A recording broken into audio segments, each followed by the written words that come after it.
দীর্ঘ 4 বছর ধরে বন্ধ থাকার পর অবশেষে সরকারি অনুমতিতে বাঁকুড়ায় পথ চলা শুরু করলো 4টি পাথর খাদান। এর ফলে বাঁকুড়ার শালতোরা এবং গঙ্গাজল ঘাটি এলাকায় স্টোন ক্রাশার শিল্পে ফের কাঁচামাল যোগান স্বাভাবিক হবে বলেই আশা পাথর শিল্পের সঙ্গে যুক্ত হাজার হাজার মানুষের। এদিকে দীর্ঘ এতগুলো বছর পরে আবার পাথর খাদার চালুর অনুমতি মেলায় শাসক দলকে কটাক্ষ করতে ছাড়েনি বিজেপি। বাঁকুড়ার শালতোরা এবং গঙ্গাজল ঘাটি ব্লক এমনিতেই খরাপ্রবণ প্রবণ ব্লক হিসেবে পরিচিত। একটা সময় রুক্ষ ওই এলাকার মানুষের রুজি রুটির অন্যতম সংস্থান ছিল এই পাথর শিল্প। ওই দুটি ব্লক মিলিয়ে 250 থেকে 300টি ক্রাশার রয়েছে।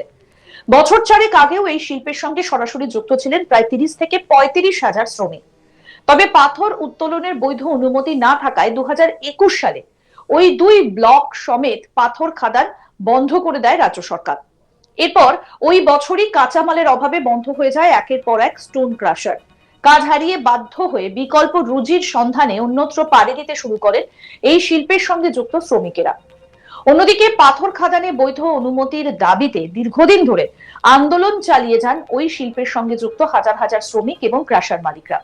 লাগাতার আন্দোলনের জেরে মাস 6 আগে একবার পাথর খাদান থেকে পাথর উত্তোলনের সাময়িক অনুমতি দেয় রাজ্য সরকার, কিন্তু সেই সময় খাদানগুলি থেকে পাথর উত্তোলন শুরু হতেই ঘটে বিপত্তি। অবৈধভাবে ডিনামাইট পরিবহনের সময় বিস্ফোরণে মৃত্যু হয় এক বাইক চালকের। সেই ঘটনার তদন্তে নামে এনআইএ। তড়িঘড়ি ফের বন্ধ করে দেওয়া হয় খাদানগুলো। তবে এবার শালতোরা ব্লকে 3টি এবং গঙ্গাজল ঘাটি ব্লকে একটি পাথর খাদান থেকে পাথর উত্তোলনের অনুমতি দিল রাজ্য সরকার।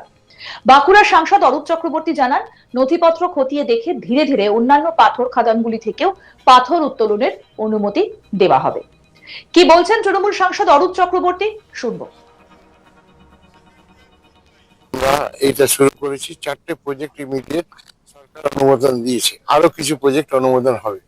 আমাদের 200-এরও বেশি ক্রেশার মেশিন আছে, এরা পাথরটা ভেঙে এটা গোটা সারা পশ্চিম বাংলায় এটা যাবে। প্রথমত বাঁকুড়াকে দেবে প্রথম, তারপর মিদনাপুর, বিভিন্ন জায়গায় যাবে, বর্ধমানে যায়।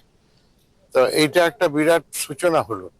এই শিল্পটা যেটা বন্ধ হয়ে গেছিল চক্রান্তের ফলে, মুখ্যমন্ত্রী এবং অভিষেক বন্দ্যোপাধ্যায়ের হস্তক্ষেপে সরকারি ভাবে এটা অনুমোদন পেল এবং আজ থেকে এটা শুরু করলাম বাঁকুড়ার নতুন পাথর শিল্প। মোট কত মানুষ উপকৃত হবে বলে মনে হচ্ছে? দেখুন, আজকে এক্ষুনি হয়তো হবে না, কিন্তু উইদিন 2 ইয়ার্স এটা একটা বড় জায়গা নেবে, বীরভূমের মতো। এখানে অনেক প্রোডাকশন, এটা টোটাল পাথরের এরিয়া আছে। ধীরে ধীরে ধীরে ধীরে ধীরে ধীরে বাড়বে। এই যে লোকগুলো কাজ করে এই এলাকার, যে মানুষ সব চলে যায় বাইরে কাজ করতে, তারা কিন্তু বাইরে যাবে না, তারা ব্যাক করে যাবে। আমাদের জাস্ট শুরু হয়ে যাওয়া, এটা শুরু হলো। 2 মাস 4 মাস 5 মাস পর পর পর পর দেখবেন 1 বছরের মধ্যে এটা পরিপূরক ভূমিকা গ্রহণ করবে। এমপ্লয়মেন্ট তো বাড়বেই, বাইরে যারা চলে যেতে ঘর ছেড়ে তাদেরকে যেতে হবে না, তারা এসে কাজ করতে পারবে। আর লোকাল যে চাহিদাটা পাথরের, সেটা মিটে যাবে। পাথরের দামটা তো কমবে, কি মনে হয়? অবভিয়াসলি দাম কমবে, উৎপাদন যখনই বেশি হবে তখন তো দাম কমবে। ঠিক আছে, আমাদের দুটো প্রবলেম ছিল, বালি এবং পাথর। এই দুটোরই সলভ হচ্ছে। বালি অলরেডি শুরু হয়ে গেছে, অনেক টেন্ডার করা হচ্ছে বালির জন্য, আরো 95টা শুরু হয়েছে। কারণ সরকার থেকে যে ঘরগুলো দেওয়া হয়েছে, সে বাড়ি করতে পারছে না বালি ইট পাথরের জন্য, সেগুলো পরিপূরক ভাবে চালু হয়ে যাবে। পাথর শিল্পের সঙ্গে শ্রমিকরা বিভিন্ন সময় বিভিন্ন রোগের সমস্যার সম্মুখীন হয়, তাদের এইটা যদি যখন লার্জ স্কেলে শুরু হবে, তখন আপনাদের তো গভর্নমেন্টের তো সরকারি হাসপাতাল আছে, তাছাড়া ইএসআই গুলো হয়তো চালু হবে। যেমন বর্জরা শিল্পাঞ্চলের ক্ষেত্রে আমি যেটা শুনেছি, সহমন্ত্রীর কাছে একটা ইএসআই হসপিটাল হবে বর্জরায়, ওই জায়গার খোঁজ করছে। সে ব্যবস্থা আসানসোলে ইএসআই রয়েছে, আর রানিং এনজিও আছে, শ্রমিকদের জন্য স্পেশাল হাসপাতাল তো আছে। আমরাও মন্ত্রীর কাছে দাবি জানাবো এখানে ইএসআই হসপিটাল করার জন্য, সালতোরাতে। সালতোরাতে আমরা দাবি জানাবো যে একটা ইএসআই হসপিটাল তৈরি করে দেওয়া। যখন ব্যাপকভাবে শ্রমিকরা কাজ করবে, অবভিয়াসলি তাদের সুযোগটা পাবে। একের পর এক পাথর খাদানের অনুমতি বেলায় কাঁচামাল সরবরাহ স্বাভাবিক হবার আশা দেখছেন ক্রাশার মালিকরা। খাদান থেকে পাথর উত্তোলনের অনুমতি মিললে বন্ধ ক্রাশার শিল্প পুনরায় জেগে উঠবে বলেই মনে করছেন তারা। ফলে আর ওই দুই ব্লকের শ্রমিকদের অন্যত্র কাজের খোঁজে যেতে হবে না। কি বলছেন এক ক্রাশার মালিক পরেশ মাঝি, শুনবো।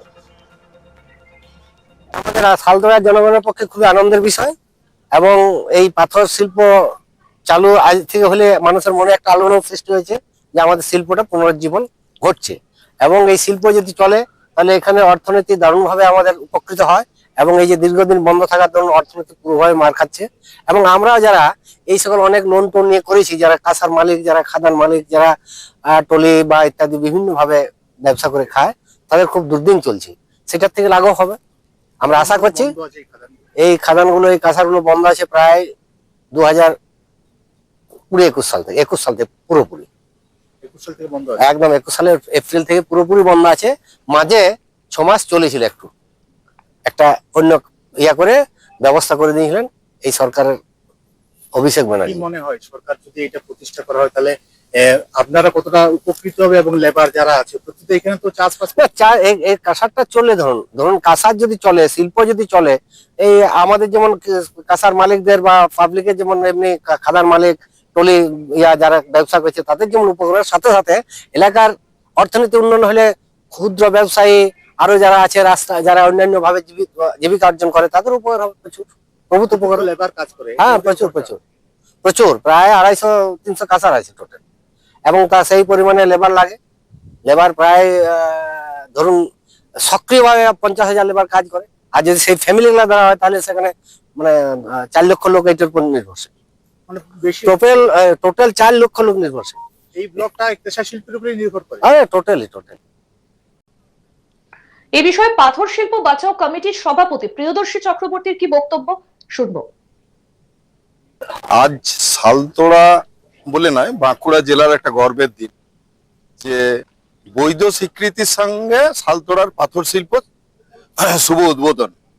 ঠিক আছে, এটা নতুন একটা পলিসির মাধ্যমে চালু হলো। রায়ত জমির উপরে এটা খনন করার একটা পলিসি, সেটা রাজ্য সরকার এই পলিসিটা করেছেন, এবং সেই পলিসিটার পরিপ্রেক্ষিতে আমাদের কাগজপত্র করার ক্ষেত্রে রাজ্য সরকারের সমস্ত দপ্তরই আমাদেরকে অনেক সাহায্য করেছেন, কিন্তু অনেকটা বেশি সময় লেগে গেল, আমরা অনেকটা কষ্ট পেয়ে গেলাম, আমাদের শ্রমিকরাও অনেক কষ্ট পেয়ে গেল। তবে এরপরে আস্তে আস্তে আমাদের শিল্প সচল হয়ে যাবে, এবং আমরাও আশা করছি পুনরায় পূর্বের জায়গায় ফিরে যেতে পারবো। বাঁকুড়া জেলা একটা সময় দেখেছিলাম যে শ্রমিকরা এই জায়গা ছেড়ে অন্যত্র কাজের সন্ধানে যাচ্ছিল, তারা কি আবার ফিরে আসবে? আমরা আশাবাদী অবশ্যই ফিরে আসবে। বাড়ির কাছে কাজ পেলে কেন ফিরে আসবে না, তারা তো ফিরে আসবেই। প্রত্যক্ষ এবং পরোক্ষভাবে কত শ্রমিক যুক্ত ছিল? এখানে 20-30 হাজার শ্রমিক পরিবার সব মিলে ধরলে 20-30 হাজার লোকের, শুধু তো এই ছোট ছোট ক্রাসার গুলো বা এই ছোট ছোট মাইন্স গুলো তো নয়, এই ছোটটা সব ছোটগুলোকে একত্রিত করলে এটা অনেক বড় বৃহৎ শিল্প। আরো আপডেট পেতে দেখতে থাকুন আজ তাক বাংলা, সাবস্ক্রাইব করুন, নোটিফিকেশন পেতে বেল বাটন অপশন প্রেস করুন, হোয়াটসঅ্যাপে ফলো করুন আজ তাক বাংলা, ভিডিওটা লাইক করুন, শেয়ার করুন, কমেন্ট করুন।